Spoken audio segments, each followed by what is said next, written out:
Assalamualaikum warahmatullahi wabarakatuh. Perkenalkan, saya siswa Levina Putri dengan NIM akhir 078 dari kelas 3B. Di sini saya akan memaparkan terkait tugas ujian akhir semester mata kuliah pemerintahan daerah. Saya akan membahas terkait pemekaran Papua sebagai arena pertarungan elit lokal. Desentralisasi di Indonesia menimbulkan semakin maraknya terjadinya pemekaran daerah. Hal ini juga merujuk pada Undang-Undang Nomor 23 Tahun 2014 tentang pemerintahan daerah. Bahwasannya pada undang-undang tersebut menjelaskan dengan adanya pemekaran daerah ini berupaya untuk meningkatkan kualitas pelayanan publik sehingga nantinya pelayanan publik ini dapat dirasakan secara merata oleh masyarakat di berbagai daerah. Nah, dengan kata lain, dengan adanya pemekaran daerah tersebut untuk bertujuan menciptakan political equality di Indonesia ini. Nah, akan tetapi dalam pemekaran daerah ini, isu-isu terkait pertarungan dan juga pembagian kekuasaan itu sudahlah tidak asing didengar oleh kita. Nah, hal ini terjadi karena adanya peranan elit politik, karena para elit ini memainkan peranan yang sangat penting dalam pemunculan isu terkait pemekaran daerah dan berupaya untuk melangsungkan adanya pemekaran daerah tersebut. Nah, sejak 2001 bahwasannya pemekaran daerah ini kan lebih bersifat bottom up, sehingga di sini memungkinkan para elit lokal untuk ikut serta gitu dalam mengupayakan terjadinya pemekaran daerah tersebut. Dengan adanya pemekaran daerah ini secara bersamaan juga menimbulkan sebagai arena pertarungan baru bagi para elit lokal untuk memperebutkan kekuasaan di wilayah yang baru tersebut. Salah satu daerah yang mengalami pemekaran yaitu Papua pada tahun 2022. Papua ini mengalami 4 pemekaran provinsi, yaitu ada Provinsi Papua Selatan, Papua Tengah, Papua Pegunungan, dan juga Papua Barat Daya. Nah, tetapi dalam pemekaran daerah ini telah menimbulkan sebuah konflik di kalangan masyarakat sehingga adanya pro dan kontra terkait isu pemekaran ini. Di mana di sini dikatakan bahwasannya adanya pemekaran daerah ini didasarkan pada kepentingan para elit politik, baik itu pusat maupun lokal. Nah, para elit lokal di sini itu berupaya sangat besar sekali untuk mewujudkan adanya pemekaran di 4 provinsi Papua ini. Dalam mendorong pembentukan DOB ini sebesar 29%, lokal ini sangat mendukung gitu, untuk tercipta adanya pemekaran provinsi. Sedangkan dapat pihak-pihak yang kontra juga dalam pemekaran Papua ini seperti dari berbagai kelompok organisasi, aktivis, akademi, masyarakat, dan berbagai NGO. Bahkan dari MRP-nya sendiri, Majelis Rakyat Papua-nya juga resisten atau kontra terhadap pemekaran Papua. Adanya pemekaran Papua itu telah menimbulkan sebagai arena baru bagi para politisi lokal atau elit lokal untuk mereka memperebutkan kekuasaan di DOB Papua tersebut. Selanjutnya memasuki pembahasan. Jadi pemekaran Papua ini merupakan isu yang sering kali muncul dan pada 2022 ini merupakan isu yang sangat kontroversial karena menimbulkan pro dan kontra di kalangan masyarakat. Pemekaran Papua ini dilaksanakan karena Papua ini memiliki wilayah yang sangat luas sehingga masyarakat ini masih sulit untuk mengakses pelayanan publik. Sehingga dengan adanya pemekaran ini bertujuan untuk meratakan pelayanan publik agar dapat dirasakan dan dijangkau oleh masyarakat di Papua. Serta di sini ketertinggalan daerah di Papua ini sangat tinggi dibandingkan dengan daerah-daerah lainnya, sehingga Papua di sini didorong untuk dilakukan pemekaran untuk dapat semakin meningkatkan taraf hidup masyarakat. Dalam hal ini, para elit lokal memainkan peranan yang sangat penting untuk mendorong terjadinya pemekaran di wilayah Papua.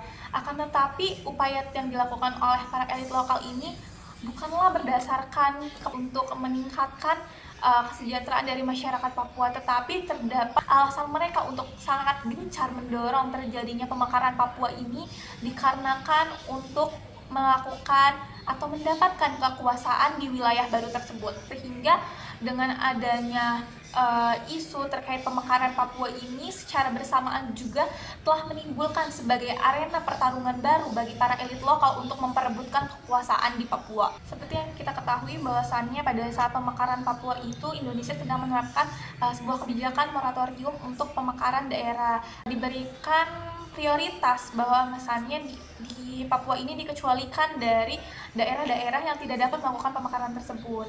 Nah, hal ini juga semakin gencar dilakukan oleh para elit lokal untuk semakin mempercepat terjadinya pemekaran di Papua. Akan tetapi, isu pemekaran ini menimbulkan pro dan kontra, di mana di sini sebagian besar masyarakat ini mengkhawatirkan adanya pemekaran provinsi di Papua. Mereka mengkhawatirkan karena sumber daya di Papua ini belumlah memadai, baik dari aspek politik, ekonomi, dan juga dari sumber daya manusianya, sehingga takut bahwasannya dengan adanya pemekaran provinsi ini justru nantinya akan ditunggangi oleh para elit politik. Nantinya hal tersebut akan menjadi bumerang juga bagi masyarakat Papua yang tadinya pemekaran ini bertujuan untuk meningkatkan kesejahteraan, justru malah semakin memperburuk keadaan mereka. Tentunya pemekaran daerah ini dapat dipandang hal yang sangat positif karena untuk meningkatkan kesejahteraan dari masyarakat. Nah, tetapi apakah hal tersebut itu benar-benar dilakukan untuk kepentingan masyarakat atau ada tujuan-tujuan tertentu? Nah, maka dari itu, untuk dapat mengetahui apakah pemekaran daerah ini memang demi kepentingan masyarakat, ini kita harus mengetahui motifnya terlebih dahulu. Apa alasan darinya pemekaran di Papua? Adanya dorongan yang sangat kuat dari para elit politik untuk melakukan adanya pemekaran daerah di Papua ini. Menurut dari beberapa data yang saya dapatkan, bahwasannya adanya pembentukan DOB atau pemekaran provinsi di Papua ini secara garis besar itu didasari oleh kepentingan para elit politik, di mana dalam presentase 39% ini merupakan kepentingan dari para elit pusat yang ditinjau dari motif insentif. Kemudian ada juga kepentingan dari para elit lokal, yaitu sebesar 30% sebagai instrumen mendapatkan kekuasaan dan juga kedudukan, serta sebesar 15% itu sebagai bentuk imbalan. Dalam pemekaran provinsi di Papua ini, kepentingan dari para elit lokal ini sangat amat mendominasi dibandingkan kepentingan dari masyarakat.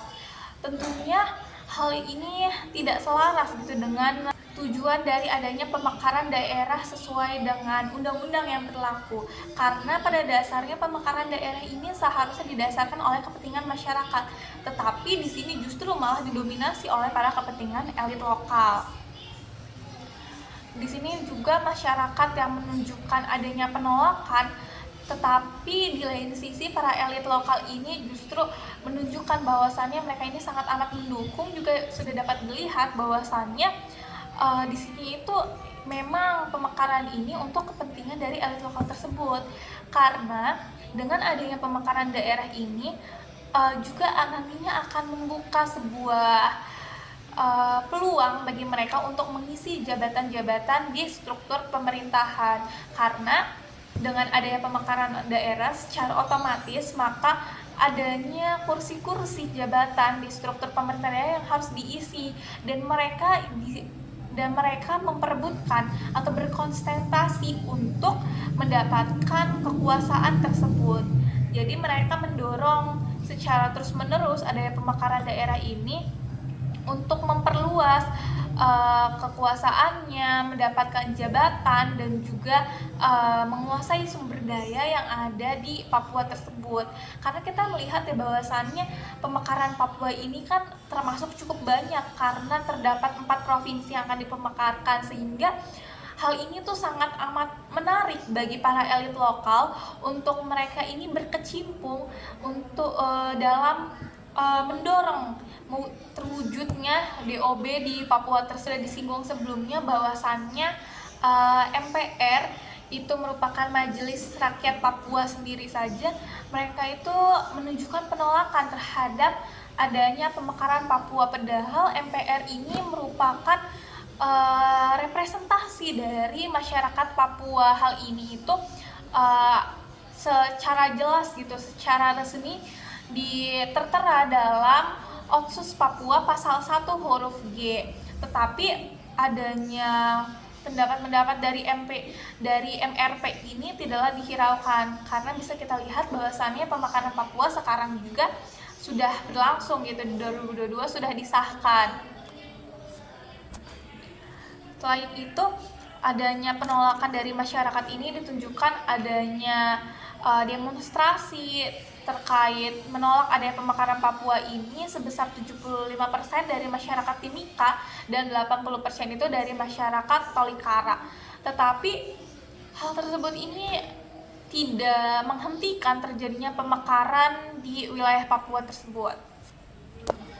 Selain itu, untuk melihat adanya pertarungan kekuasaan antara elit lokal ini sangat tergambar jelas sekali di saat Pilkada 2024, di mana mereka saling berlomba-lomba untuk menonjolkan diri agar dia ini menarik simpati dari masyarakat sehingga terpilih dan juga dapat menduduki kursi-kursi jabatan politik di DOB Papua tersebut di 4 provinsi yang baru. Salah satu contohnya itu pada saat Pilkada 2024, di mana di sini ada penetapan Abdul Warhab Warfai sebagai Ketua DPRD Raja Ampat. Ini tuh dapat dikatakan sebagai respon terhadap pernyataan yang diberikan oleh Lambert Jitmau sebagai wali kota Sorong, bahwasannya dia itu mengemukakan terkait kualifikasi tokoh-tokoh yang dapat mencalonkan diri gitu sebagai gubernur Papua Barat Daya di tahun 2024. Nah, jadi ia ini mengatakan bahwasannya terdapat beberapa tokoh gitu yang memang cocok untuk menjadi gubernur di Papua Barat Daya. Bahwa di sini itu dia menyebutkan seperti tokoh-tokoh Bupati Tambrau, mantan Bupati Maibart, Gabriel, kemudian ada Bernard Sagrim dan juga dirinya sendiri. Hal ini menunjukkan bahwasannya mulai terjadinya kontestasi atau pertarungan kekuasaan antara elit lokal ini untuk semakin menonjolkan dirinya dan juga dapat berkuasa di wilayah DOB Papua. Hal ini tentunya juga menimbulkan konflik gitu antara para elit lokal ini semakin tegang karena mereka ini masing-masing gitu sangat amat mencoba menonjolkan dirinya, mereka saling memperebutkan kekuasaan yang ada. Tentunya hal ini itu akan sangat berdampak kepada kehidupan masyarakat.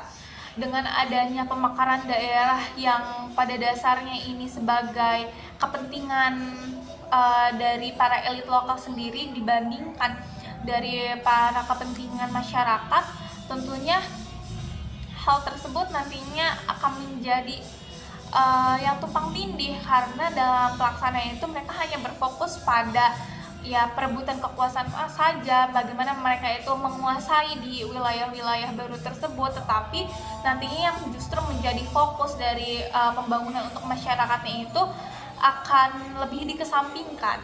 Pun kesimpulannya bahwasannya pemekaran daerah sebagai manifestasi berjalannya desentralisasi ini mengalami pergeseran fokus yang tadinya itu seharusnya ini berdasarkan pada kepentingan masyarakat, kini itu lebih banyak untuk kepentingan dari para elit politik, khususnya dari para elit lokal. Dengan adanya pemekaran daerah ini juga semakin mempertajam terjadinya perebutan kekuasaan para elit lokal di suatu daerah, sehingga pemekaran daerah ini dijadikan sebuah instrumen, sebuah landasan bagi para elit lokal untuk mereka ini dapat memperluas cakupan kekuasaannya dan juga pengaruhnya di daerah tersebut. Hal ini juga menimbulkan konflik dari untuk masyarakatnya sendiri maupun kepada pemerintahnya, karena pemekaran yang hanya berfokus pada untuk kepentingan dari elit lokal ini itu justru nantinya akan mengesampingkan dari aspirasi-aspirasi masyarakat.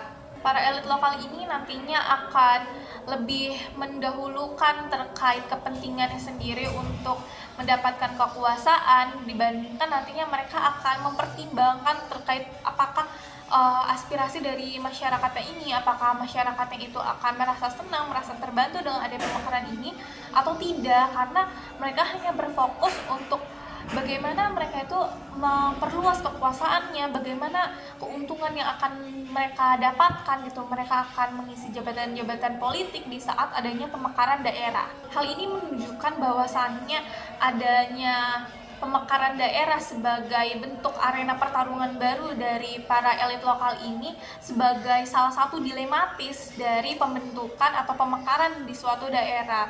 Karena pemekaran daerah yang harusnya untuk kesejahteraan masyarakat tetapi malah diselewengkan gitu loh untuk kepentingan pribadi dari para si elit politik tersebut. Cukup sekian yang dapat saya sampaikan, kurang lebihnya mohon maaf. Wassalamualaikum warahmatullahi wabarakatuh.